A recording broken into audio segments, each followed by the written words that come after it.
Hello guys, કેમ છો? મજામાં છો?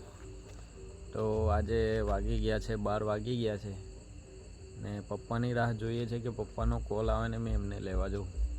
કેમ કે 2-3 દિવસથી કામ માટે બહાર ગયા હતા, એટલે ઉત્સાહ થાય છે કે પપ્પાનો એમ ક્યારે કોલ આવે ને ક્યારે લેવા જાઉં. તો બાપનું હોવું બહુ જ જરૂરી છે, જેથી કરીને આપણી જેવા છોકરાઓને હિંમત મળે. બાકી જે છોકરાઓને મા બાપ નથી, કાં તો બાપનો છાયો નથી, એમને પૂછી જોજો કે મા બાપ વગર કેવું લાગે.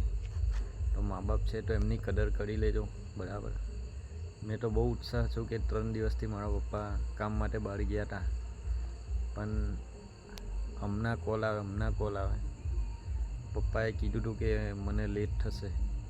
મેં કીધું કંઈ વાંધો નહીં પપ્પા, એક કોલ કરજો, મેં આવી જઈશ લેવા.